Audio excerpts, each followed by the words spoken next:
¿Cómo llegar a Holbox desde Cancún o Playa del Carmen?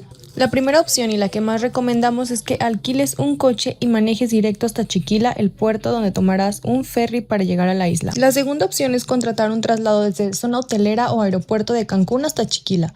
Encontrarás dos opciones de ferry y lo único que cambia es el horario en el que parten. El trayecto dura de 30 a 40 minutos y una vez en Holbox podrás disfrutar de sus calles arenosas y sus paseos en carritos de golf.